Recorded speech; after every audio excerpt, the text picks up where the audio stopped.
ఇప్పుడు 12వ అధ్యాయంలో జరిగిపోయిన ఒక విషయాన్ని ఇక్కడ జ్ఞాపకం చేస్తున్నాడు దేవుడు. జరిగిపోయిన ఒక విషయం ఏం జరిగింది అంటే, యోర్దాను నదిని ఇశ్రాయేలీయులు దాటక మునుపు, జాగ్రత్తగా వినండి, యోర్దాను నదిని దాటక మునుపు యోర్దానుకి తూర్పున మోషే గారు మోయాబు మైదానంలో ఒక నెల రోజులు వీళ్ళకి బోధించారు. నెల రోజులు బోధించి మోయాబు మైదానం ఆ ప్రాంతంలోనే చనిపోతే ఒక నెల రోజులు ఇశ్రాయేలీయులు అంగలార్చారు. ఆ నెల రోజులు బోధించడానికి ముందు ఆయన ఇశ్రాయేలీయులకి ధర్మశాస్త్రాన్ని బోధిస్తూ మొదటిగా జనాభా లెక్కను లెక్కేశాడు. ఆ ప్రయాణంలో దాదాపుగా ఐగుప్తు నుంచి బయలుదేరిన వాళ్ళందరూ చనిపోయారు ఈ 40 సంవత్సరాల కాలంలో. ఆ బయలుదేరిన కాలంలో జరిగిన విషయాల్లో యోర్దాను నదికి తూర్పు దిక్కున ఉన్న కొన్ని రాజ్యాలని మోషే గారి నాయకత్వంలో జయించారు. ఆ విషయాన్ని 12వ అధ్యాయంలో మళ్ళీ చెబుతున్నాడు, దేవుడు రాయించాడు. మోషే జయించిన రాజ్యములు, ఇక్కడ మోషే గారు మనకు ముందే చనిపోయారు, యెహోషువ గారు నాయకత్వం తీసుకున్నారన్న విషయం మనకి విదితమే, తెలిసింది. మళ్ళీ మోషే గారు జయించడం ఏంటి యెహోషువ గ్రంథంలో అనే డౌట్ మీకు వస్తుంది కాబట్టి చెప్తున్నాను.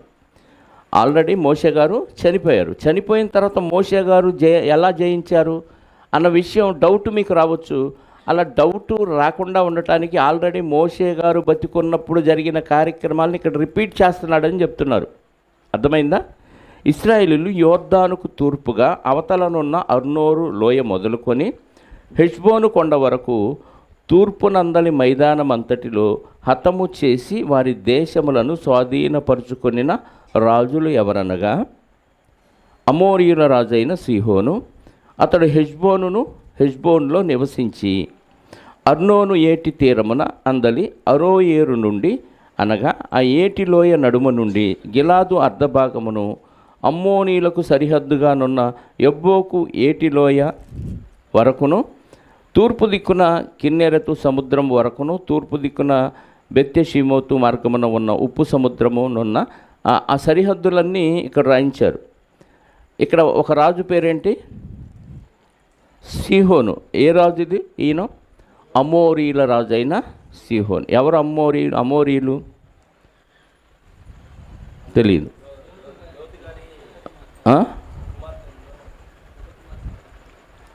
అమ్మోనీల ఇక్కడ ఏముంది మరి? అమోరీలు అంటే లోతు గారి కుమార్తె వలన పుట్టినోళ్ళు అంటున్నారు. అమోరీయులు వేరు, అమ్మోనీయులు వేరు. తర్వాత అమోరీయుల రాజైన సీహోను ఈ రాజ్యాన్ని ఓడించారు. ఈ సరిహద్దులు కూడా చెప్పారు ఇక్కడ కదా. ఇది ఎక్కడుంది?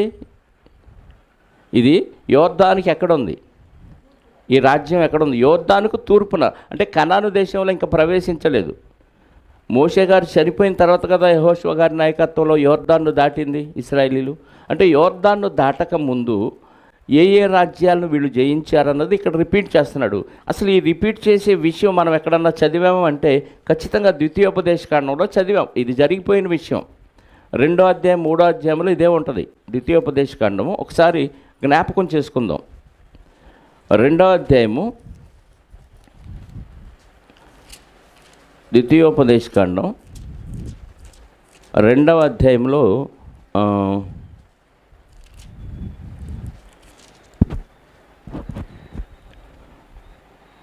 26వ వచనం నుండి చూడగలిగితే,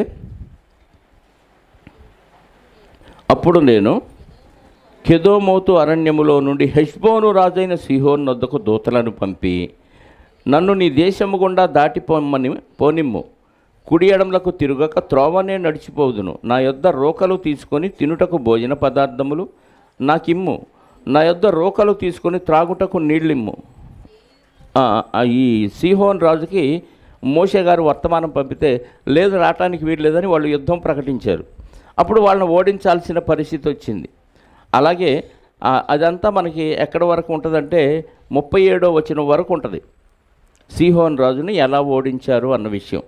తర్వాత 3వ అధ్యాయం 1వ వచనం నుండి చూస్తే, మనము తిరిగి బాషాను మార్గమును వెళ్ళినప్పుడు బాషాను రాజు అయిన ఓగును అతని ప్రజలందరూ ఎద్రెయీలో మనతో యుద్ధము చేయుటకు బయలుదేరి ఎదురుగా రాగా. అంటే ఇదంతా జరిగిపోయింది ద్వితీయోపదేశకాండం 2-3 అధ్యాయాల్లోనే. సీహోన్ రాజు తర్వాత బాషాన్ రాజు వీళ్ళిద్దరిని ఓడించి ఆ రాజ్యాలని వీళ్ళు స్వాధీనం చేసుకున్నారు. ఆ విషయాన్ని మరలా ఇక్కడ జ్ఞాపకం చేస్తున్నాడు, మోషే జయించిన రాజ్యములు అని. 2వ వచనం, అమోరీల రాజు అయిన సీహోను అతడు హెష్బోన్లో నివసించి అర్నోరు ఏటి తీరంలోనున్న అరోయేరు నుండి, వారి సరిహద్దులన్నీ ఇక్కడ చెప్పడం జరిగింది. 4వ వచనం నుండి, ఇశ్రాయేలు బాషాను రాజైన ఓగు దేశమును పట్టుకొనిరి. అతడు రెఫాయిల్ దేశములో ఒకడు. అతడు అష్టారోతులోను ఎద్రెయిలోను నివసించి గెషూరీల యొక్కయు మయకాతీయుల యొక్కయు సరిహద్దు వరకు బాషాను అంతటిలోను సల్మానులోను హెర్మోనులోను హెష్బోను రాజైన సీహోను సరిహద్దు వరకు గిలాదు అర్ధభాగములోను రాజ్యమేలినవాడు. ఎవరు? బాషాను రాజైన ఓగు. వాళ్ళ సరిహద్దులు చెప్పాడు ఇక్కడ. అర్థమైందా? ఇక్కడ వరకు ఆ జరిగిపోయిన విషయాన్ని 1వ వచనం నుండి 6వ వచనం వరకు మనకి జ్ఞాపకం చేశాడు. వీళ్ళు జయించిన రాజ్యాలు యోర్దానుకు తూర్పున ఉన్నాయి. ఈ తూర్పునున్న రాజ్యాలని ఎవరు ఉంటామని అంతకుముందు మోషే గారితో చెప్పారు, అది కూడా మనకి రిపీట్ అవుద్ది. ఇక 4వ వచనం 7వ వచనం నుండి చూడగలిగితే, యోర్దానుకు అవతల అనగా పడమటి దిక్కున లెబలోను లోయలోని బయల్గాయాలు మొదలుకొని ఇవన్నీ వారి సరిహద్దుల గురించి చెప్తున్నాడండి. అంటే వీరందరూ ఎంతమందిని రాజుల్ని మళ్ళీ వీళ్ళు ఓడించారు అన్న విషయాన్ని ఎక్కడ ఇవి జయించింది వీళ్ళు? యెహోషువ గారు జయించిన రాజ్యాలు. యెహోషువ గారు మోషే గారి నాయకత్వంలో తూర్పున యోర్దానుకు తూర్పున ఆ ఓగురాజుని సీహోన్ని ఇద్దరిని ఓడించాడు. యెహోషువ గారు కూడా ఆ యుద్ధంలో పాల్గొన్నారు.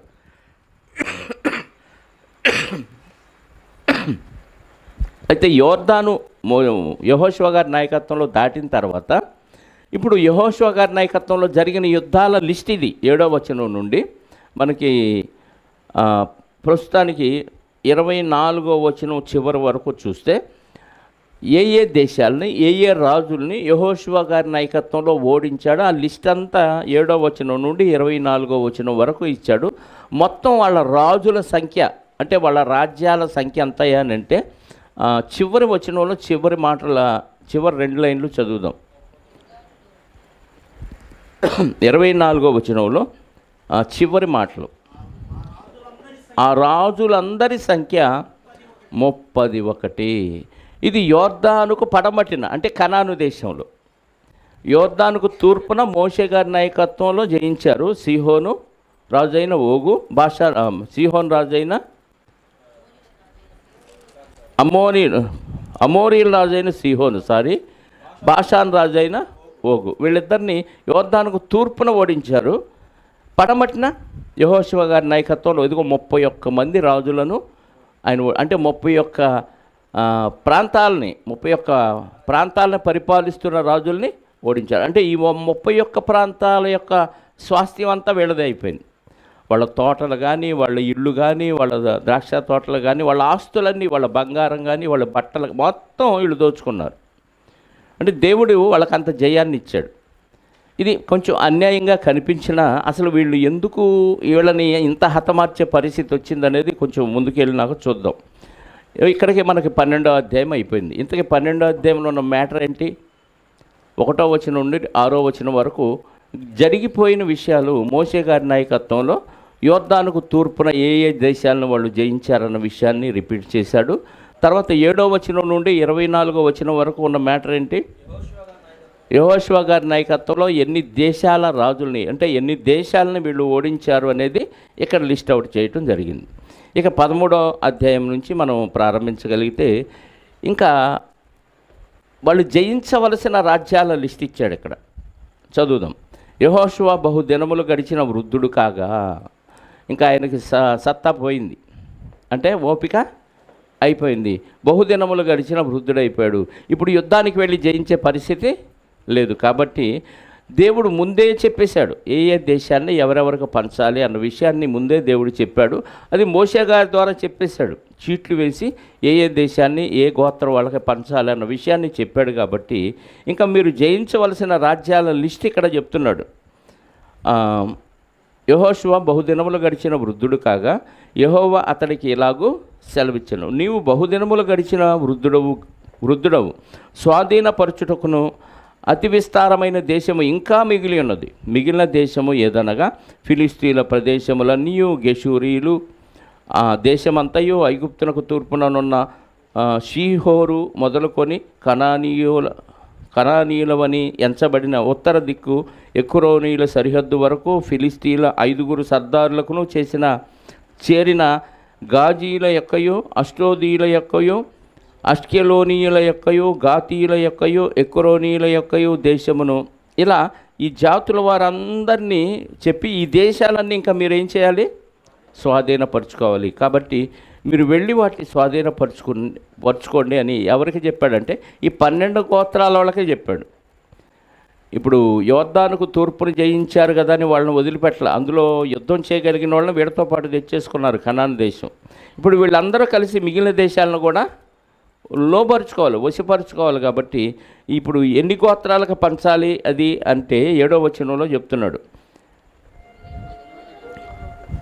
9 గోత్రములకును మనష్షే అర్ధగోత్రమునకు ఈ దేశమును స్వాస్థ్యముగా పంచిపెట్టుము. అక్కడ పంచింది ఏ గోత్రాల వాళ్ళకి? తూర్పున రూబేనీయులకు, గాదీయులకు, మనష్షే అర్ధగోత్రపు వారికి. అక్కడ 2.5 గోత్రాల వాళ్ళకి తూర్పున ఇచ్చేశారు. వాళ్ళ ఫ్యామిలీస్, వాళ్ళ పశువులు, వాళ్ళ సంపద అంతా అక్కడే ఉన్నారు.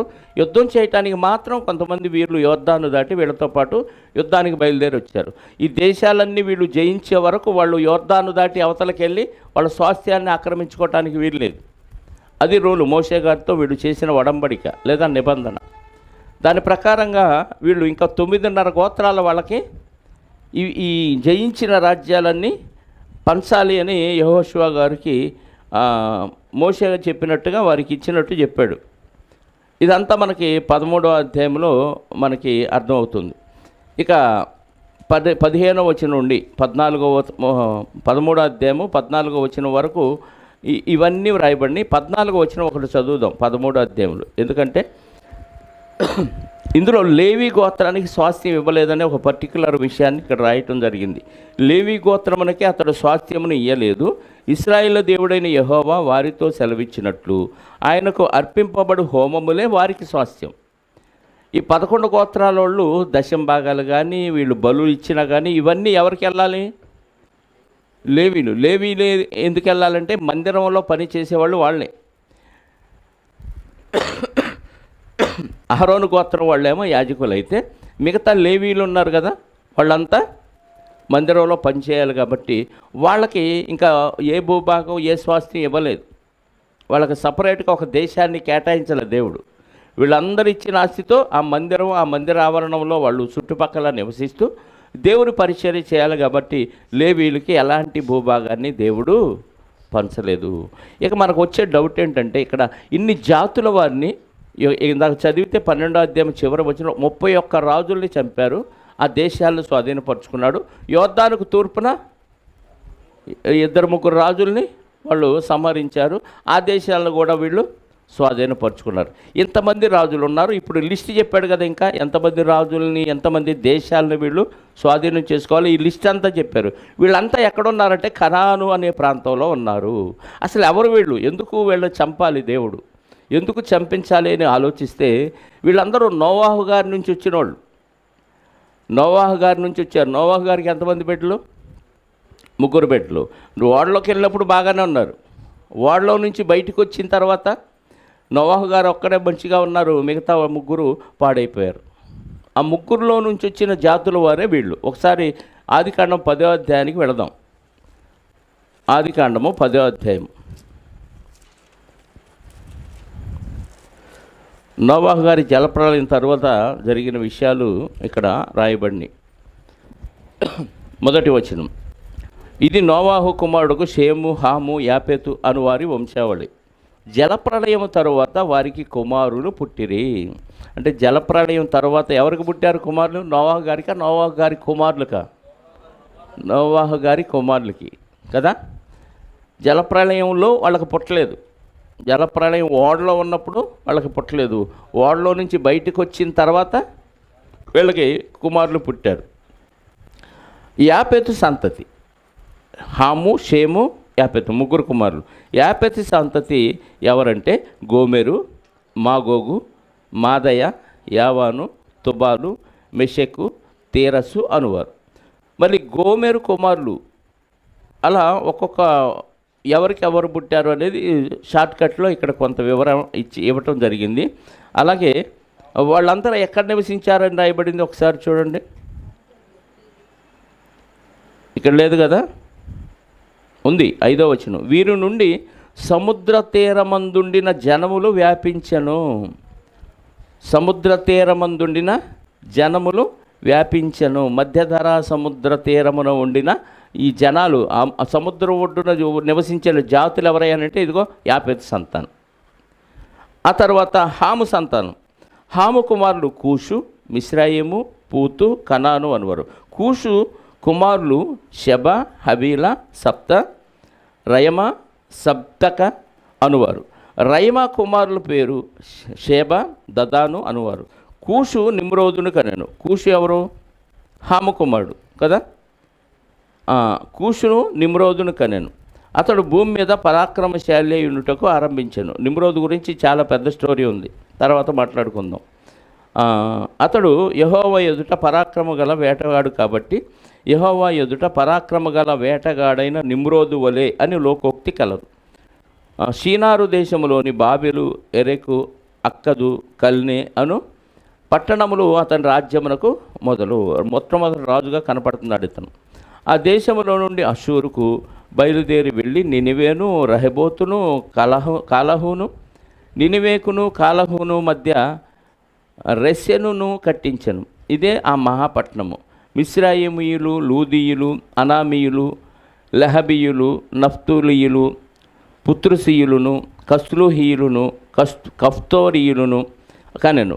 ఫిలిస్తీయులు కస్లూహీయులలో నుండి వచ్చినవారు.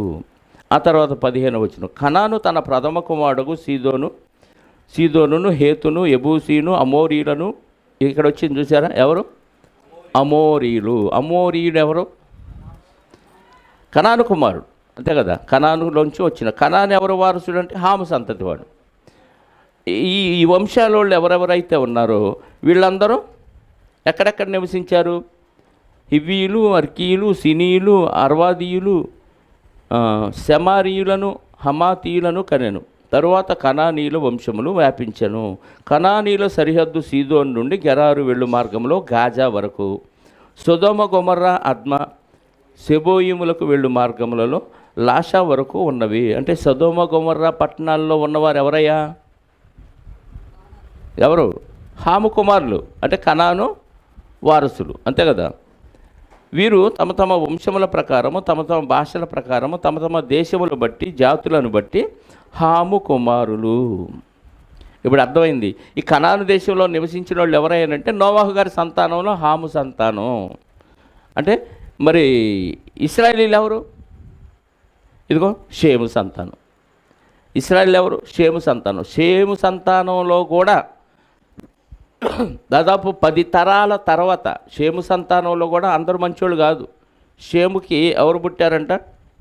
ఒకసారి 21వ వచనం నుంచి చదివితే, మరియు ఏబేరు యొక్క కుమారులందరి పితరుడును పెద్దవాడైన యాపెతు సహోదరునకు షేము కూడా సంతానం పుట్టాను. షేము కుమారులు ఏలాము, అషూరు, అర్పక్షదు, లూదు, అరామను వారు. అరాము కుమారులు ఊజు, లూజు, గెతెరు, మాషను వారు. ఇలా వంశావళులన్నీ లెక్కేసుకుంటా పోతే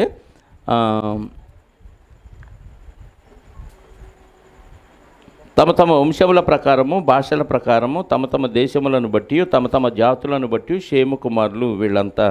వీళ్ళల్లో నుంచి వచ్చిన వారే మనకి 11 అధ్యాయంలో అబ్రహాం గారు వస్తారు. మీకు లిస్టు కావాలంటే 10వ వచనం నుండి చూస్తే 11వ అధ్యాయము 10వ వచనం. షేము వంశావళి ఇది. షేము 100 ఏండ్ల వాడై జలప్రవాహం గతించిన 2 ఏండ్లకు, జలప్రళయం అయిపోయిన 2 ఏళ్లకు బిడ్డలు పుట్టారు. అర్పక్షదును కనెను. తర్వాత 12వ వచనం. అర్పక్షదు 30 ఏండ్లు బ్రతికి షెలహును కనెను. 14వ వచనం. షెలహు 30 ఏండ్లు బ్రతికి ఏబేరును కనెను. ఇలా చదువుకుంటూ వెడితే చివరిగా 26వ వచనంలో తెరహు 70 ఏండ్లు బ్రతికి అబ్రహామును నాహోరును హారానును కనెను. ఇంకా అక్కడ నుంచి మనకు తెలిసిందే, అబ్రహాము గారికి ఇస్సాకు, ఇస్సాక్కి యాకోబు, యాకోబుకు పుట్టిన వారే ఇశ్రాయేలీయులు. ఎంత చరిత్ర ఉందో చూడండి. ఇప్పుడు హాము కుమారులు షేమువారు, హామువారు షేమువారు ఏమవుతారు? అన్నదమ్ములు అవుతారు. అన్నదమ్ములే కొన్ని తరాలు వెళ్ళేసరికి ఏమైపోయారు? శత్రువులుగా మారిపోయారు. ఇప్పుడు కనాను ప్రాంతంలో ఆ ఏరియాల్లో నివసించిన వారందరూ ఎవరయ్యానంటే నోవాహు గారి కుమారులు. అబ్రహాం గారి నుంచి వచ్చిన వారసులు ఎవరయ్యంటే నోవాహు గారి కుమారులే. అందరూ సహోదరులు. అలాంటిది దేవుణ్ణి విడిచిపెట్టి పట్టించుకోకుండా వాళ్ళు ఏమైపోయారు? భక్తిహీనులై విగ్రహారాధనలోకి మునిగిపోయారు. అబ్రహాం గారికి ఇచ్చిన వాగ్దానాన్ని బట్టి ఆయన సంతానంలోంచి వచ్చిన ఇస్సాకు పుట్టిన యాకోబుకు పుట్టిన 12 గోత్రాల వారిని ఇశ్రాయేలీయులుగా దేవుడు పిలిచి వారిని ఆశీర్వదించాడు. ఇక వాళ్ళందరూ భక్తులుగా దేవుని జనాంగంగా ఇలా ఉంటున్నప్పుడు వాళ్ళు అవిధేయులైనప్పుడు వాళ్ళని కూడా ఐగుప్తులో బానిసలుగా అప్పగించాడు కదా. ఇప్పుడు విధేయులయ్యారు కాబట్టి దేవునికి మొరపెట్టాడు కాబట్టి మోషే గారి నాయకత్వంలో విడిపించి 40 సంవత్సరాల అరణ్య ప్రయాణంలో నడిపించి తర్వాత యోర్దాను దాటించి ఇప్పుడు కనాను దేశంలో ఈ సహోదరులని చంపి స్వాధీనం చేసుకుంటున్నారు. ఇక అర్థమైందా? అంటే ఇంత బ్యాడ్ చరిత్ర ఈ హాము సంతానానికి ఉందని మనకు అర్థం కావాలి. అర్థమైందా? అందుకే చంపించాడు. ఇది అన్యాయం కదండి అంటానికి వీల్లేదు. అంటే ఎన్ని సంవత్సరాలు దేవుడు ఓర్చుకున్నాడు వీళ్ళ అక్రమాన్ని కదా. దాదాపు 1000 సంవత్సరాలు ఓర్చుకున్నాడు. ఎందుకంటే జలప్రలయం తర్వాత, నోవాహు గారి జలప్రలయం తర్వాత హాము సంతానం ప్రారంభమైందంటే సుమారుగా 3000 సంవత్సరాల పైచీలకే. ఒక 1500 సంవత్సరాలు ఓర్చుకున్నాడు వీళ్ళు సుమారు. అందులో వీళ్ళు ఐగుప్తులో బానిసలుగా ఉన్న 400 కలిపితే అంటే 1500 సంవత్సరాలు వీళ్ళ అక్రమాలని ఓర్చుకుంటూ పాలు తేనెలు ప్రవహించే దేశంలో ఈ అక్రమార్కుల్ని హ్యాపీగా బ్రతకనిచ్చాడు. అయినా మార్పు లేదు. అందుకే ఇశ్రాయేలీయుల తరపున దేవుడు ఉండి వాళ్ళ తరపున దేవుడు యుద్ధం చేస్తూ ఈ రాజ్యాలన్నిటినీ దేవుడు ఓడిస్తూ వాళ్ళ ఆస్తిని స్వాధీనం చేసుకుంటున్నాడు. అంటే దీన్ని బట్టి మనం నేర్చుకునే నీతి ఏంటంటే, నువ్వు ఎన్ని ఆటలు ఆడినా ఎన్ని ఎక్స్ట్రాలు చేసినా దేవుడు ఓర్చుకుంటూ ఉంటాడు. చూస్తాడు, అన్నీ లెక్కలో రాస్తాడు. ఎప్పుడో ఎవరికో అప్పగిస్తాడు. ఇప్పుడు ఇశ్రాయేలీయులకి ఈ కనాను దేశంలో ఉన్న వారిని ఎలాగైతే అప్పగించాడో అలా మనల్ని కూడా దేవుడికి విరోధంగా మనం ఎన్ని అక్రమాలు చేసినా ఒకేసారి శిక్షించడు. ఇప్పుడు ఓర్చుకొని ఒకేసారి దెబ్బ కొడతాడు. అప్పుడు ఇంకా తిప్పుకోలేని దెబ్బ మన మీద పడితే ఇక కనాను దేశంలో వాళ్ళ రాజులందరూ ఎలా దిక్కుమాలినోళ్ళు అయిపోయారు, మన పరిస్థితి కూడా అలాగైంది. ఇందులో నేర్చుకునే పాఠం ముఖ్యంగా అది. దేవుడు ఏమంటలేదు, నేను ఆలస్యంగా వచ్చినా ఏమంటలేదు, నేను వెళ్ళకపోయినా ఏమంటలేదు, నేను వాక్యానుసారంగా నడవకపోయినా ఏమంటలేదు అని మనం సంబరపడుతున్నాం, సరి చేసుకుంటున్నాం. కానీ ఎప్పుడో కొడతాడు దెబ్బ, అది ఎప్పుడో తెలియదు మనకి. అర్థమైందా? వాళ్ళకి తెలియదు. ఇశ్రాయేలీయులు వచ్చి ఓడించి వాళ్ళ రాజ్యాన్ని తుత్తునీయలుగా చేసి దహనం చేసే వరకు వాళ్ళకి తెలియదు. కానీ ఆన్ ద స్పాట్లో మొత్తాన్ని లేపేశాడు. మళ్ళీ యెహోషువ గ్రంథానికి వద్దాం. అంటే వీళ్ళు ఎవరు అనేది మనకి అర్థం కావటానికి అక్కడ చరిత్రకు వెళ్ళాల్సిన పరిస్థితి వచ్చింది. ఎన్నో వచనంలో ఉన్నాం? 15వ వచనం, రూబేనీయులకు ఇచ్చిన స్వాస్థ్యం. వారి వంశములను బట్టి మోషే రూబేనీయులకును, ఇదంతా చదవాల్సిన అవసరం లేదు. రూబేనీయులకి అంటే ఇశ్రాయేల్లో ప్రధానుడు ఎవరు? రూబేను, అంటే జ్యేష్ఠ కుమారుడు. కానీ జ్యేష్ఠత్వం రూబేనుకి రాలేదు. జ్యేష్ఠ కుమారుడు రూబేనీయులకి ఇచ్చిన స్వాస్థ్యం, వాళ్ళ సరిహద్దులు ఇవన్నీ ఇక్కడ రాయబడి ఉన్నాయి. ఈ సందర్భంలో 22వ వచనం ఒకటి చదువుదాం. వీళ్ళు అక్కడికి వెళ్ళి వాళ్ళని జయించి ఈ రూబేనీయులకి ఈ స్వాస్థ్యాన్ని పంచాడు యెహోషువ గారు. అంటే ఇంకా జయించకముందే కొన్ని ప్రాంతాలని, ఇదిగో ఈ ప్రాంతాన్ని మీరు వెళ్ళి జయించి పలానా రూబేనీయులకు ఇవ్వండి అని ముందే యెహోషువ గారు ఇంకా యుద్ధానికి వెళ్ళకపోయినా పంపకాలు చేశాడు. మీకు అర్థమైందా?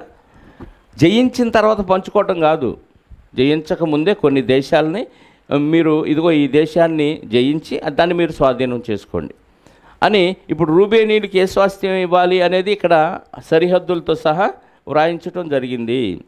ఈ సందర్భంలో 22వ వచనం ఒకటి చదువుదాం.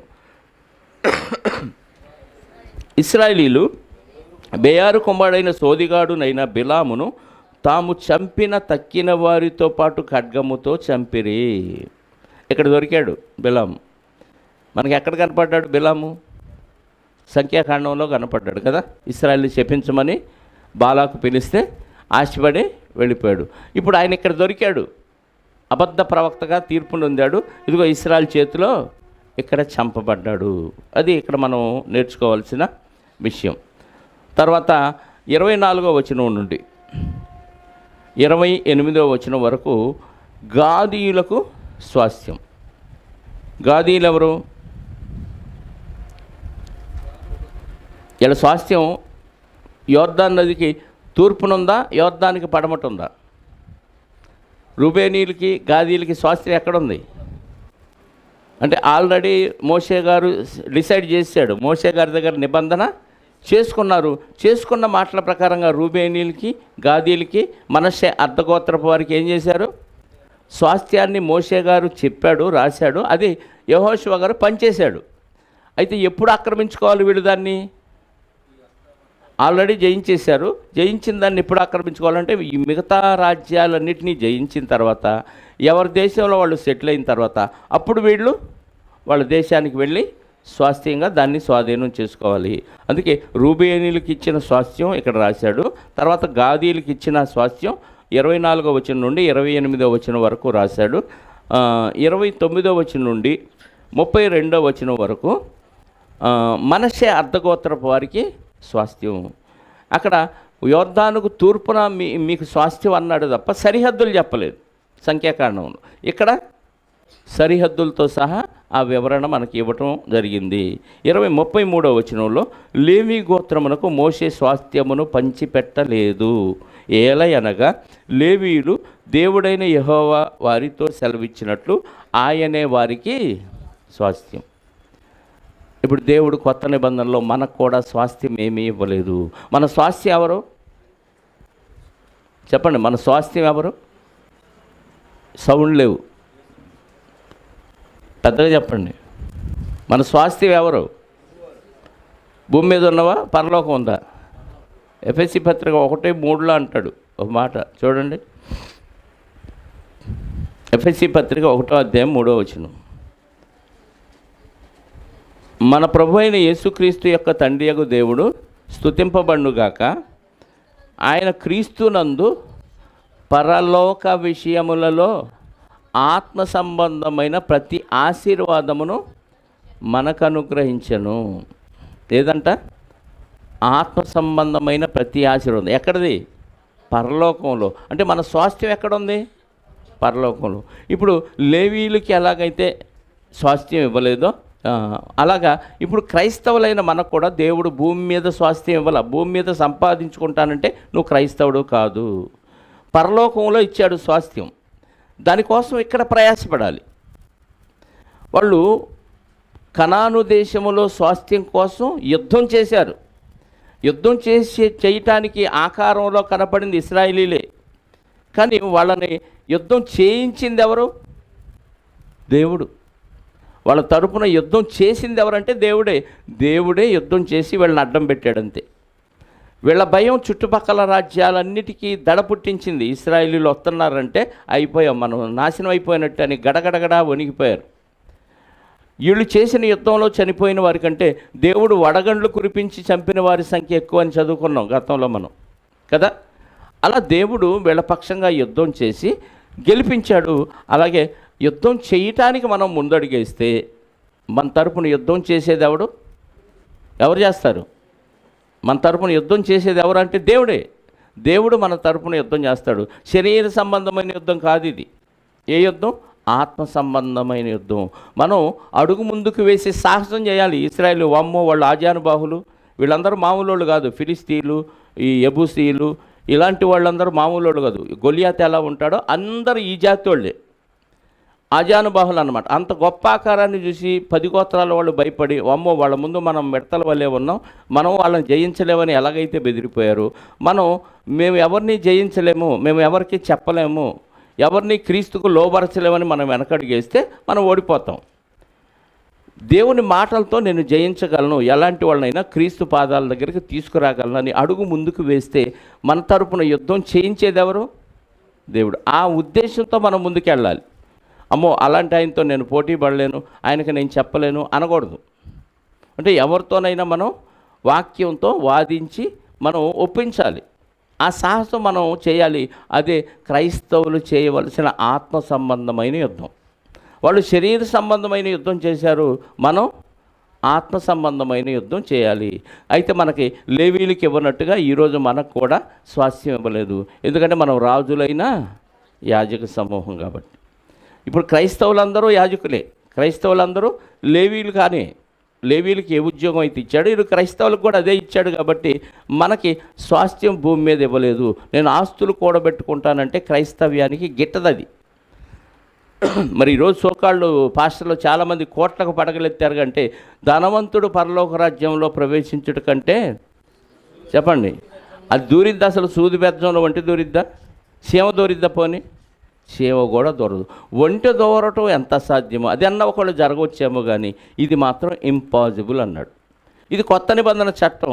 మరి ఇది ఎట్ట కుదిరిద్దండి అంటే అనుగ్రహం పొందిన వారికి తప్ప మరి ఎవరికి ఇది దక్కదన్నాడు. పెళ్లి విషయంలోనే ఇది మనుషులకి అసాధ్యం కదా అన్నాడు పేతురు గారు. అంటే దేవుని అనుగ్రహం పొందిన వారికి తప్ప మరెవరికి ఇది సాధ్యం కాదు అన్నాడు. కాబట్టి దేవుని చిత్తానుసారంగా మనం యుద్ధాలు చేయాలి. ఇది ఆత్మ సంబంధమైన యుద్ధం. ఈ యుద్ధంలో మనకి స్వాస్థ్యం అంటే ఉండదు. తినటానికి, ఉండటానికి, హ్యాపీగా బ్రతకటానికి మాత్రం సమస్తం సమకూడి జరిగిస్తాడు దేవుడు. అర్థమైందా? నెక్స్ట్ 14వ అధ్యాయానికి వెళదాం. ఈ జయించాల్సిన రాజ్యాన్ని జయించిన తర్వాత ఏ రాజ్యాన్ని ఎవరికి పంచాలన్న విషయాన్ని చీట్లు వేసి మరి యెహోషువ గారు పంచిన విషయం ఇక్కడ రాయబడి ఉంది. 14వ అధ్యాయం 1వ వచనం. ఇశ్రాయేలీయులు కనాను దేశమును పొందిన స్వాస్థ్యములు ఇవి. మోషే ద్వారా యెహోవా ఆజ్ఞాపించినట్లు యాజకుడైన ఎలియాజరును, నూను కుమారుడైన యెహోషువయు ఇశ్రాయేలు గోత్రముల యొక్క పితరుల కుటుంబముల ప్రధానులను చీట్లు వేసి 9 గోత్రముల వారికిని, అర్ధగోత్రపు వారికిని స్వాస్థ్యములను పంచిపెట్టిరి. మోషే 2 గోత్రములకును అర్ధగోత్రములకును యోర్దాను అవతలి స్వాస్థ్యమును నిశ్చయించి ఉండెను, అంటే తూర్పున. అతడు వారిలో లేవీలకు ఏ స్వాస్థ్యము ఇయ్యలేదు. యోసేపు వంశకులకు మనష్షే ఎఫ్రాయిములను 2 గోత్రముల వారును నివసించుటకు పట్టణములను, వారి పశువులకును, వారి మందలకును, పట్టణముల సమీప భూములను మాత్రమే కాక లేవీయులకు ఆ దేశమును ఏ స్వాస్థ్యము ఇయ్యలేదు. యెహోవా మోషేకు ఆజ్ఞాపించినట్లు ఇశ్రాయేలీయులు చేసి దేశమును పంచుకున్నారు. అంటే ఇంకా ఆక్రమించుకోలేదు కొన్ని ప్రాంతాలని. ఓకే. తర్వాత ఇక్కడ ఒక చిన్న విన్నపం ఒకటి ఉంది. ఐగుప్తు నుంచి బయలుదేరిన 6 లక్షల కాల్బలంలో దాదాపుగా మిగతా వాళ్ళందరూ చనిపోయారు. 2 మాత్రమే కనాను దేశంలో ప్రవేశించారు. వాళ్ళిద్దరు పేర్లు చెప్పండి. యెహోషువ గారు, కాలేబు గారు. యెహోషువ గారు నాయకుడు అయిపోయాడు, వాళ్ళకందరికీ స్వాస్థ్యాలు పంచాడు. ఇప్పుడు కాలేబు గారు మిగిలి ఉన్నాడు. కాలేబు గారికి దేవుడు మోషే గారి ద్వారా ఇచ్చిన ఒక వాగ్దానం ఉంది. ఇది అక్కడ గుర్తు చేస్తున్నాడు కాలేబు గారు. ఏమని గుర్తు చేస్తున్నాడు? 6వ వచనం నుండి. యోధా వంశస్థులు గిల్గాల్లో యెహోషువ యొద్దకు రాగా కెనజీయుడకు యెఫున్నె కుమారుడైన కాలేబు అతనితో ఇలాగూ మనవి చేశాను. కాదేషు బర్నేయలో దైవజనుడైన మోషేతో యెహోవా నన్ను గూర్చియు నిన్ను గూర్చియు చెప్పిన మాట నీవు ఎరుగుదువు. ఇద్దరు సమకాలికులే. ఎవరిద్దరు? కాలేబు గారు.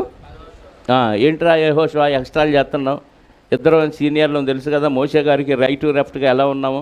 ఈరోజు ఏంది బలి పెత్తనం చేసి అందరికీ పంచుతున్నావు, నా సంగతి ఏం చేసావు అని అడగలేదు. ఏమంటున్నాడు? జ్ఞాపకం చేశాడంట. చూసావా ఎంత విధేయత చూడండి. అంటే దేవుడు ఏర్పాటు చేసిన నాయకుడిని సమకాలికుడైన భుజం మీద భుజం వేసుకొని ఫ్రెండ్షిప్ ఉన్న ఎంత గౌరవంగా అడుగుతున్నాడు చూడండి. ఎవరు? కాలేబు గారు. ఇలాగూ మనవి చేశాను. కాదేషు బర్నేయలో దైవజనుడైన మోషేతో యెహోవా నన్ను గూర్చియు నిన్ను గూర్చియు చెప్పిన మాట నీవు ఎరుగుదువు. దేశమును వేగుచూచుటకు యెహోవా సేవకుడైన మోషే కాదేషు బర్నేయలో నుండి నన్ను పంపినప్పుడు నేను 40 ఏండ్ల వాడను. ఎవనికి నీ భయపడక నేను చూచినది చూచినట్టే అతనికి వర్తమానము తెచ్చి తిని, అంటే ఇద్దరం కలిసి తెచ్చాం, మన ఇద్దరికి తెలుసు కదా, వాళ్ళతో పాటు మనం కూడా వెళ్ళాం. ఏం చూసామో కరెక్ట్గా అదే తెచ్చాం కదా. నాతో కూడా బయలుదేరి వచ్చిన నా సహోదరులు జనుల హృదయములను కరుగ చేయగా నేను నా దేవుడైన యెహోవాను నిండు మనసుతో అనుసరించి తిని, ఆ దినమున మోషే ప్రమాణము చేసి, నీవు నా దేవుడైన యెహోవాను నిండు మనసుతో అనుసరించితివి గనుక నీవు అడుగుపెట్టిన భూమి నిశ్చయముగా నీకును నీ సంతానమునకును ఎల్లప్పుడూ స్వాస్థ్యముగా ఉండుననెను. ఎవరు చెప్పారు ఈ మాట? కాలేబు గారు యెహోషువ గారితో చెప్తున్నాడు. ఏ విషయం చెప్తున్నాడు? మోషే గారి ద్వారా దేవుడు ఏదైతే చెప్పాడో అది చెప్తున్నాడు. నువ్వు అడుగుపెట్టిన ఎల్లా నీకు స్వాస్థ్యముగా ఉంటుంది అని చెప్పాడు.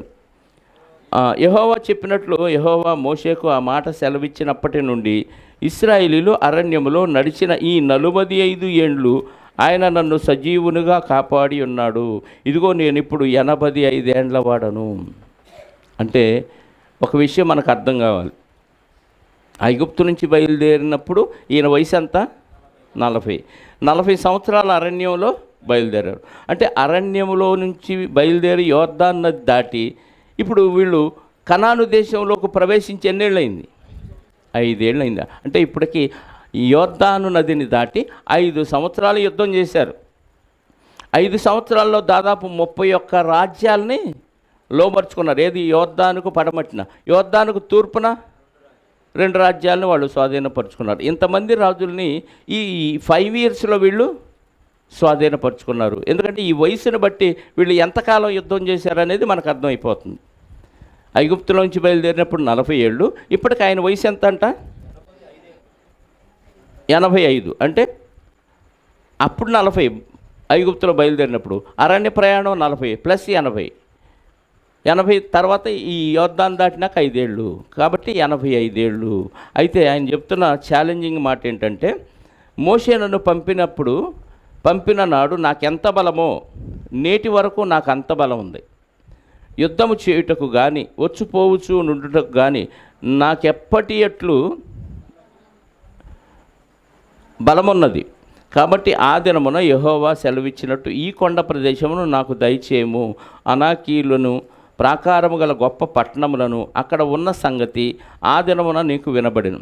యెహోవా నాకు తోడయ్యుండిన ఎడల యెహోవా సెలవిచ్చినట్లు వారి దేశంలో స్వాధీనపరుచుకుందును. ఎంత విధేయతతో చెప్తున్నాడు చూడండి.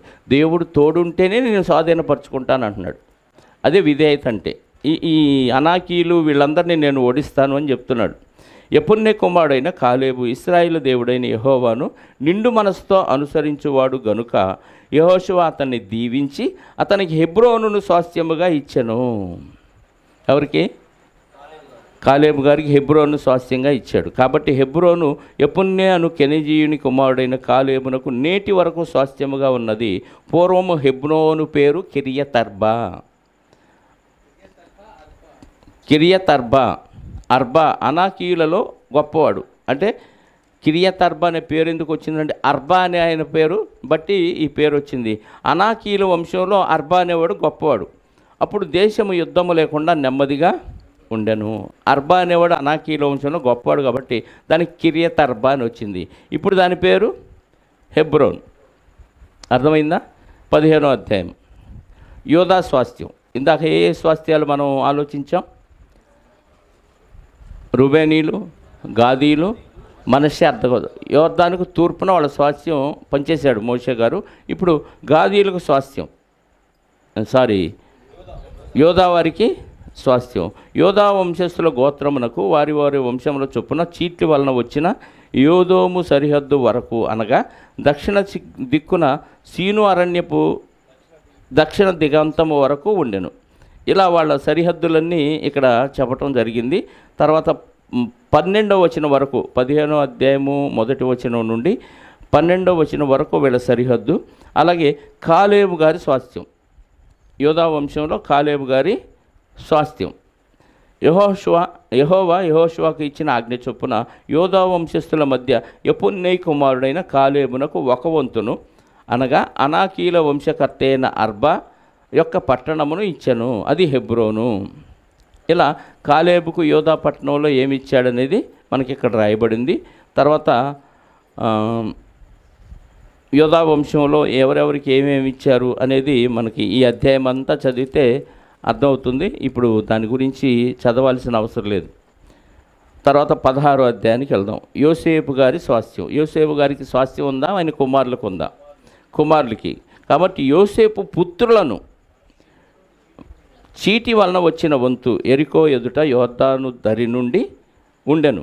తూర్పుననున్న ఆ ఎరికో ఏటి వెంబడిగా ఎరికో నుండి బేతేలు మధ్య దేశం వరకు అరణ్యము వ్యాపించును. అది బేతేలు నుండి లూజు వరకు పోయి అతారోతు అర్మీయుల సరిహద్దు వరకు సాగి కింది బెత్ హోరోను వరకు గెజెరు వరకును పడమటి వైపుగా ఎప్లేతీయుల సరిహద్దు వరకును వ్యాపించెను. దాని సరిహద్దు సముద్రం వరకు సాగెను. అక్కడ యోసేపు పుత్రులు అయిన మనషే ఎఫ్రాయిమీయులు స్వాస్థ్యమును పొందిరి. తర్వాత ఎఫ్రాయిమీయుల స్వాస్థ్యం 5వ వచనం నుండి 10వ వచనం వరకు.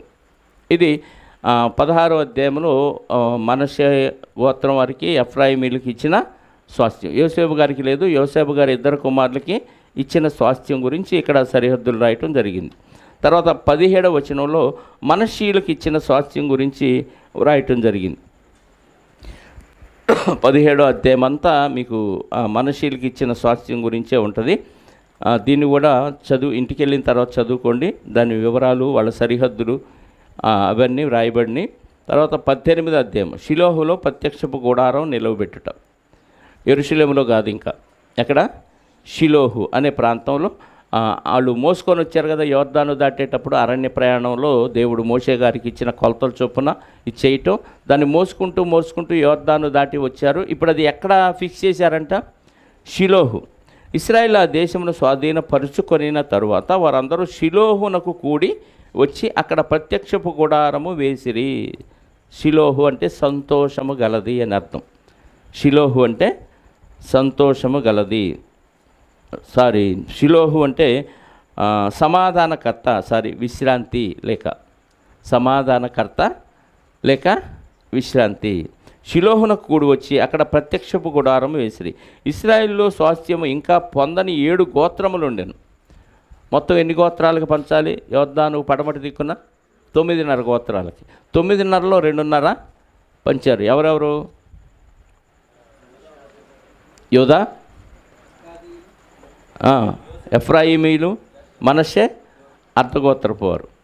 యోధా గోత్రం వారు, ఎఫ్రాయిమీలు, మనషే అర్ధగోత్రపు వారు. ఇప్పుడు ఇంకా ఎన్ని గోత్రాలు ఉన్నాయంట?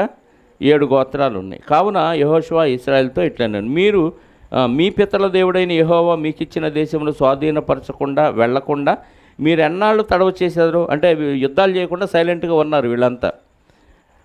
ప్రతి గోత్రము నుండి 3 మనుషులను నా యొద్దకు రప్పించిన ఎడల నేను వారిని పంపెదను. వారు లేచి దేశ సంచారము చేయుచు ఆయా స్వాస్థ్యముల చొప్పున దాని వివరములు వ్రాసి నా యొద్దకు తీసుకొని వచ్చెదరు. వారు 7 వంతులుగా దాన్ని పంచుకొందురు. యోధా వంశస్థులు దక్షిణ దిక్కున తమ సరిహద్దుల్లో నిలిచి ఉండవలను. యోసేపు పుత్రులు ఉత్తర దిక్కున తమ సరిహద్దుల్లో నిలిచి ఉండవలను. మీరు 7 వంతులుగా దేశ వివరములు వ్రాసి నా యొద్దకు తీసుకొని రావాలను. నేను ఇక్కడ మన దేవుడైన యెహోవా సన్నిధిని మీ నిమిత్తము వంతు చీట్లు వేసేదను. ఇశ్రాయేలులకు మీ దేవుని మీ మధ్య ఏ వంతును లేవీయులకు మీ మధ్య ఏ వంతును కలగదు. యెహోవాకు యాజక ధర్మము చేయుటే వారికి స్వాస్థ్యం. గాదీయులను, రూబేనీలు, మనషే అర్ధగోత్రపు వారు యోర్దానుకు అవతల అనగా తూర్పు దిక్కున యెహోవా సేవకుడైన మోషే వారికి ఇచ్చిన స్వాస్థ్యమును పొంది ఉన్నారు. మళ్ళీ రిపీట్ చేశాడు ఇక్కడ. ఆ మనుషులు లేచి ప్రయాణము కాగా యెహోషువ దేశ వివరములు రాయుటకు వెళ్ళబో వారితో మీరు ఆ దేశములో పడి నడుచుచు దాని వివరములు వ్రాసి నా యొద్దకు తీసుకొని రండి. అప్పుడు నేను షిలోహులో మీ కొరకు యెహోవా సన్నిధిని వంతు చీట్లు వేయించదను అనగా. షిలోహులోనెందుకు? అక్కడే ఏమి పెట్టారు? దేవుని ప్రత్యక్షపు గుడారం అక్కడ ఉంది కాబట్టి అది దేవుని సన్నిధిగా అప్పుడు భావించారు. అక్కడ మీ తరపున నేను వంతు చీట్లు వేయించదను అనగా ఆ మనుషులు వెళ్ళి దేశ సంచారము చేయుచు 7 వంతులుగా గ్రామముల చొప్పున దాని వివరములను పుస్తకములలో వ్రాసి షిలోహులోని పాళెములోనున్న యెహోషువ యొద్దకు వచ్చిరి. వారి కొరకు యెహోషువ షిలోహులో యెహోవా సన్నిధిని వంతు చీట్లు వేసి వారి వారి వంతుల చొప్పున ఇశ్రాయేలులకు దేశమును పంచిపెట్టెను. తర్వాత 11వ వచనం నుండి 20వ వచనం వరకు చదివితే బెన్యామీనుల స్వాస్థ్యం, బెన్యామీను అనే గోత్రానికి ఇచ్చిన స్వాస్థ్యం. ఇది కూడా మీరు ఇంటి దగ్గర చదువుకోండి. బెన్యామీనుకి ఏ స్వాస్థ్యం ఇచ్చాడో, తర్వాత 21 నుంచి 28కి వాళ్ళకి ఇచ్చిన పట్టణాలు, వారి వారి వంశాల చొప్పున వారికి ఇచ్చిన పట్టణాలు. తర్వాత 19వ అధ్యాయం అంతా మనం చదివితే 19వ అధ్యాయం 1వ వచనం నుండి 9వ వచనం వరకు షిమ్యోనీల స్వాస్థ్యం. రాసుకుంటే రాసుకోండి. 19వ అధ్యాయం 1వ వచనం నుండి 9వ వచనం వరకు షిమ్యోనీయుల స్వాస్థ్యము. 10వ వచనం నుండి 16వ వచనం వరకు జెబులూనీయుల స్వాస్థ్యం, జెబులూనీయుల స్వాస్థ్యం. 17వ వచనం నుండి 23వ వచనం వరకు ఇశ్శాఖారీయుల స్వాస్థ్యం. ఓకే. 24వ వచనం నుండి 31వ వచనం వరకు అషేరీయుల స్వాస్థ్యం, అషేరీయుల స్వాస్థ్యం 24వ వచనం నుండి 31వ వచనం వరకు. తర్వాత 32వ వచనం నుండి 39వ వచనం వరకు నఫ్తాలీయుల స్వాస్థ్యం. తర్వాత 40వ వచనం నుండి 48వ వచనం వరకు దానీయుల స్వాస్థ్యం. ఇదంతా అయిపోయిన తర్వాత యెహోషువకు ఇచ్చిన స్వాస్థ్యం 49 నుంచి 51 వరకు. సరిహద్దులను బట్టి ఆ దేశమును స్వాస్థ్యమునుగా పంచిపెట్టుట ముగించిన తరువాత ఇశ్రాయేలు నూను కుమారుడని యెహోషువకు స్వాస్థ్యం ఇచ్చిరి. నాయకుడు అంటే అది అందరికీ పంచి లాస్ట్లో తీసుకున్నాడు. అది ఎవరిచ్చారంట? ఇశ్రాయేలీలు ఇచ్చారు. నేనే కదా పంచింది, నేనే తీసుకోవాలనుకోవాలి ఆయన కదా. అంటే నాయకుడు లక్షణం ఏంటి? ముందు నాయకుడు తీసుకొని ఆ మిగతాది మీరు పంచుకోండి అనకూడదు. నాయకుడు లాస్ట్లో మిగిలితే తీసుకోవాలి, లేకపోతే త్యాగం చేయాల్సిందే కదా. యెహోషువ గారు చూసారా, వాళ్ళు పంచితే తీసుకున్నాడు. ఇంకా కాలేబు గారైనా ఇదిగో మోషే గారు నాకు వాగ్దానం చేశాడు, నా స్వాస్థ్యం ఫలానా, నేను అడుగుపెట్టిందంతా నాకు ఇస్తానన్నాడని యెహోషువ గారితో మనవి చేసి దాన్ని పొందాడు. యెహోషువ గారు ఏం అడగల, అందరికీ పంచిపెట్టారు. ఇప్పుడు వాళ్ళే యెహోషువ గారికి స్వాస్థ్యం ఇస్తున్నారు. యెహోవా సెలవిచ్చిన దాన్ని బట్టి వారు అతడు అడిగిన పట్టణములను, అనగా ఎఫ్రాయిమీయుల మధ్య ప్రదేశములోనున్న తెమ్న తెరహును అతనికి ఇచ్చిరి. అతడు ఆ పట్టణమును కట్టించి దానిలో నివసించను. యాజకుడైన ఎలియాజరును నూను కుమారుడైన యెహోషువయు ఇశ్రాయేలు గోత్రముల యొక్క పితరుల కుటుంబములోని ముఖ్యులను షిలోహులోనున్న ప్రత్యక్ష గుడారమునొద్ద యెహోవా సన్నిధిని చీట్ల వలన పంపకము చేసి చేసిన స్వాస్థ్యములు ఇవి. అప్పుడు వారు దేశమును పంచిపెట్టుట ముగించిరి. 20వ అధ్యాయం నుంచి వచ్చే వారం ఆలోచించుకుందాం. ఓకే, ఆలోచిద్దామా? లేపేద్దాం. 20 కూడా చదువుదాం, టైం ఉంది కదా. ఆశ్రయపురముల అవసరత, ఇది కొంచెం జాగ్రత్తగానే ఆలోచించాలి. మరియు యెహోషువకు సెలవిచ్చినదేమనగా, నీవు ఇశ్రాయేలుతో ఇట్లను, తెలియకయే పొరపాటున ఒకని చంపిన నరహంతకుడు పారిపోవుటకు నేను మోషే నోట మీతో పలికించిన ఆశ్రయపురములను మీరు ఏర్పరచుకొనవలెను. అంటే ఒక రకంగా చెప్పాలంటే రక్షణ వలయం. జాగ్రత్తగా గమనిస్తే ఈ దేశాలన్నీ పంచిపెట్టారు, అన్ని గోత్రాలలోకి అన్ని దేశాలు పంచిపెట్టారు. ఒకడు పొరపాటున ఒక వ్యక్తి ఇంకొక వ్యక్తిని చంపితే, బుద్ధిపూర్వకంగా చంపితే వాడికి లేదు ఆ ప్రాంతంలో ప్లేస్. పొరపాటున ఒక వ్యక్తి మరొక వ్యక్తిని చంపితే ఆ వ్యక్తి తాలూకు వ్యక్తులు ఇతను కూడా చంపుతారు. కాబట్టి అతను అర్జెంటుగా పారిపోయి ఒక పాళెంలో దాక్కోవాలి. దాని పేరు ఆశ్రయపురాలు. అంటే ఇన్ని గోత్రాలకి సంబంధించి మీరు ఆశ్రయపురాలను ఇవ్వాలి అని చెప్పాడు మోషే గారితో దేవుడు చెప్పిన మాట ఇది. తెలియకయే పొరపాటున ఒకని చంపిన నరహంతకుడు పారిపోవుటకు నేను మోషే నోట పలికించిన ఆశ్రయపురములను మీరు ఏర్పరచుకునేవలను.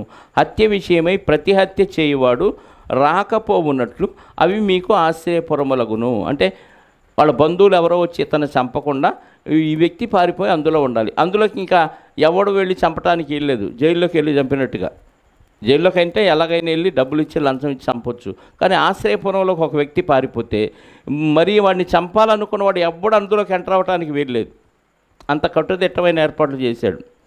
ఒకడు ఆశ్రయపురంలో ఆ పురములో ఒక దానిలోనికి పారిపోయి ఆ పురద్వారమునొద్ద నిలిచి ఆ పురము యొక్క పెద్దలు వినున్నట్లు తన సంగతి చెప్పిన తరువాత వారు పురములోనికి వారిని చేర్చుకొని తన యొద్ద నివసించుటకు వారికి స్థలమియ్యవలెను. అంటే గేటు దగ్గరే ఎవడో నువ్వు ఏంటి ఎందుకు వచ్చావు అని వివరాలన్నీ సేకరించిన తర్వాత అప్పుడు ఓకే అనిపిస్తే వాళ్ళని లోపలికి తీసుకొస్తారు. హత్య విషయంలో ప్రతి హత్య చేయువాడు వాడిని తరిమిన ఎడల వాని చేతికి ఆ నరహంతుని అప్పగింపకూడదు. ఏలైనగా అతడు పొరపాటున తన పొరుగు వాడిని చంపెను కానీ అంతకుముందు వాని యందు పగబట్టలేదు. అతడు తీర్పు నొందుటకై సమాజం ఎదుట నిలుచు వరకు, అంటే రిమైండ్లో ఉంచడానికి అన్నమాట ఆశ్రయపురాలు. జడ్జి గారి దగ్గర తీర్పు నొందటానికి వచ్చే వరకు వాడు అక్కడే రిమైండ్లో ఉండాలి. అంటే అందులో నుంచి బయటకు వచ్చాడు అనుకో, ఇంకా వాడి ప్రాణానికి వాడే ఉత్తరవాది. జైల్లో ఉన్నంతకాలం అది జైలు కాదు కానీ ఒక పాడెం, ఒక పేట, అందులో ఉండిపోవాలి. ఆ పెద్దలు అందులోకి చేర్చుకుంటారు. ఎవడొచ్చినా ఎవరు నువ్వెందుకు వచ్చావని అడుగుతారు. నేను పలానోని చంపాలని వచ్చాను అన్నాడు అనుకో, అని లాని లోపలికి. అర్థమైందా? అతడు తీర్పు నొందుటకై సమాజం ఎదుట నిలుచు వరకు, తరువాత ఆ దినములో నున్న యాజకుడు మరణము నొందు వరకు ఆ పురములోనే నివసించవలను. ఆ ప్రాంతంలో యాజకుడు ఎవరున్నారో ఆయన చనిపోయే వరకు అక్కడే ఉండాలి. మరొక యాజకుడు వస్తే అతని దగ్గర జడ్జిమెంట్ తీసుకోవాలి. లేదా ఒకరోజు తీర్పు దినాన్ని ఏర్పాటు చేస్తారు. ఆ రోజు అతన్ని బెయిల్ మీద తీసుకొచ్చి ఆ జడ్జి గారి ముందు నిలబెడతారు. జడ్జి గారు ఎవరు? యాజకుడే. అర్థమైందా? తరువాత ఆ నరహంతకుడు ఏ పట్టణము నుండి పారిపోయానో ఆ పట్టణమునకు తన ఇంటికి తిరిగి రావాలను. 7వ వచనం. అప్పుడు వారు నఫ్తాలీల మన్యములో గల గలిలయలో కెదేషును, ఎఫ్రాయిముల మన్యమునందలి కెదేషును, షెకెమును, యోధా వంశముల మన్యమందలి హెబ్రోనుకును కిరియతర్బానుకును ప్రతిష్టపరచి తూర్పు దిక్కున యోర్దాను వద్దరిని ఎరికోనొద్ద రూబేనీల గోత్రము నుండి మైదానం మీదనున్న అరణ్యములోని బెసెరును, గాదీల గోత్రములో నుండి గిలాదులోని రామోతును, మనషీల గోత్రములో నుండి భాషల్లోని గోలానును నియమించిరి. అంటే ఇవన్నీ ఏంటంటే ఆశ్రయపురాలు. ఎక్కడెక్కడ ఏ ఆశ్రయపురాల పేర్లు ఇక్కడ రాయబడ్డాయి. తర్వాత మళ్ళీ చదువుకోండి ఆ ఆశ్రయపురాల పేర్లు ఏంటో. పొరపాటున ఒకరిని చంపిన వాడు సమాజం ఎదుట నిలవక మునుపు అక్కడికి పారిపోయి హత్య విషయమై ప్రతి హత్య చేయువాని చేత చంపబడక ఉండునట్లు ఇశ్రాయేలుకు అందరికీ వారి మధ్య నివసించు పరదేశులకును నియమింపబడిన పురములు ఇవి. ఆశ్రయపురాలు ఎందుకు ఇచ్చా అంటే పొరపాటున హత్య చేస్తే వాళ్ళ తాలూకు వాళ్ళు చంపకుండా వీడు అక్కడ దాక్కోవటానికి. అంటే దేవుడు ఎంత ప్రేమించాడో చూడండి. బుద్ధిపూర్వకంగా చంపితే రాళ్ళతో కూడా చంపేయచ్చు, కానీ పొరపాటున జరిగింది కాబట్టి క్షమాపణ ఉంది. దీన్ని బట్టి మనకేం అర్థం అవ్వాలి? పొరపాటుని చేసి క్షమిస్తాడు. మళ్ళీ చేస్తున్నావంటే అది పొరపాట, బుద్ధిపూర్వకంగానా? బుద్ధిపూర్వకంగా చేసిందే మళ్ళీ చేస్తే దేవుడు క్షమించడు అన్నమాట. ఆ రోజు చేసి అలాగే చనిపోయామనుకోండి, ఖచ్చితంగా ఫెయిల్ అయిపోతాం. కాబట్టి ఎప్పటికప్పుడు దేవుని దగ్గర క్షమాపణ ఉండాలి. మనకిప్పుడు ఆశ్రయపురం ఎవరు? ప్రభువైన యేసుక్రీస్తు వారు. మనం ఎన్ని తప్పులు చేసినా, ఎన్ని ఘోరాలు చేసినా, ఎన్ని నేరాలు చేసినా మనకు ఆశ్రయపురంగా తండ్రి దగ్గర విజ్ఞాపన చేస్తూ మన కొరకు ఉన్నాడు. కాబట్టి ఇప్పుడు మనకు ఆశ్రయపురం ఆయన. మనం ఎప్పుడు చూసినా ఆయన దగ్గరికి పారిపోవటమే. మరి కొంతమంది తెలిసి అన్నారో తెలియకన్నారో కానీ నీ సిలువ సాటున నీ దైవదాసుని మరుగుపరిచాయా అంటారు. విన్నారా ఈ మాట? సిలువ సాటు దాక్కోబెట్టం ఏంటి అంటే సిలువలో చనిపోయిన ప్రభువు వెనక దాక్కోవాలి. మన ఆశ్రయపురం ఎవరు? యేసుక్రీస్తు వారు. మనకు స్వాస్థ్యం అంటూ ఏదీ లేదు. మనం ఇప్పుడు రాజులైన యాజక సమూహం కాబట్టి మనకు స్వాస్థ్యం లేదు. మన స్వాస్థ్యం పరలోకం. పరలోక స్వాస్థ్యం కొరకు మనం భూమి మీద ఎవరితో పోరాడాలి? ఏ రాజులతో యుద్ధం చేయాలి? సాతాను సంబంధులైన వారితో ఆత్మ సంబంధమైన యుద్ధం చేస్తూ పోరాడుతూ ఆ రాజ్యాన్ని, ఒక వ్యక్తే రాజ్యం అంటే ఆ రాజ్యాన్ని మనం జయించి క్రీస్తుకు అప్పగించాలి. ఇది మనం చేయవలసిన యుద్ధం. మిగతా మాటలు వచ్చే వారం నేర్చుకుంటాం.